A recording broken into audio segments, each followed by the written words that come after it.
এদিকে দীর্ঘ 11 মাস পালিয়ে থাকার পর আবারও ভয়ানকভাবে ফিরছে ছাত্রলীগ। এবার থানা ভেঙে পুলিশদের পিটিয়েছে ছাত্রলীগ নেতারা। তাহলে আবার কিসের ইঙ্গিত দিচ্ছে দলটি? এই মাসেই ভয়ানকভাবে ফিরবে আওয়ামী লীগ। রীতিমতো ডক্টর ইউনূসের বিরুদ্ধে অ্যাকশন শুরু করতে আদেশ জারি করেছে সজীব ওয়াজেদ জয়। ইউনূসের সময় শেষ। গতকাল রাতে লাইভে এসে এমনই হুমকি দিলেন তিনি। আগামী মাসের মধ্যেই দেশে ফিরবে শেখ হাসিনা। দিল্লিতে আওয়ামী লীগ নেতাদের সাথে হাসিনার বৈঠকে এমনই সিদ্ধান্ত। মামলার মোকাবেলা করতে সম্পূর্ণভাবে প্রস্তুত তিনি। মানিকগঞ্জের সাটুরিয়া উপজেলা আওয়ামী লীগ ও ছাত্রলীগের নেতাকর্মীদের গ্রেপ্তারের পর তাদেরকে ছাড়িয়ে নিতে থানা ঘেরাও করেছে ছাত্রলীগের নেতাকর্মী ও পরিবারের সদস্যরা। পরিস্থিতি নিয়ন্ত্রণে দফায় দফায় টিয়ার শেল নিক্ষেপ করে পুলিশ। হয় লম্বা সময় নিয়ে মানে কি আমরা কি এখন রাজত্ব হয়ে গেছি যে হাতে ধরা মানুষ দেশ চালাবে যতদিন তারা ক্ষমতায় থাকতে চায়?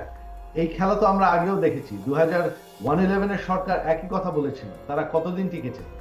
ভারত সরকারের সর্বোচ্চ নিরাপত্তায় উড়িষ্যায় বাংলাদেশ আওয়ামী লীগের শীর্ষ নেতাকর্মীদের নিয়ে গোপন বৈঠকে বসতে যাচ্ছেন সাবেক প্রধানমন্ত্রী শেখ হাসিনা।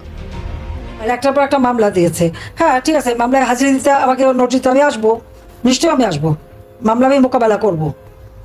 দেখি কত ধানে কত চাল সেটা আমি দেখে নেব। বাংলাদেশটা আমাদের থাকে, এক মাকে শীত যায় না, এটা মাথায় রাখতে হবে।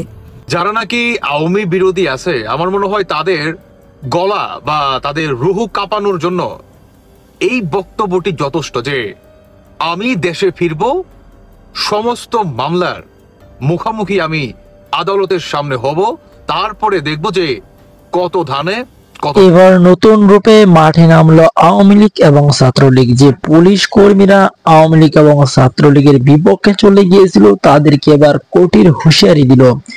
দর্শক বন্ধুরা, এই কঠিন হুঁশিয়ারি পেয়ে কিন্তু ছাত্রলীগদের আশ্বাস আরো বেড়ে গিয়েছে।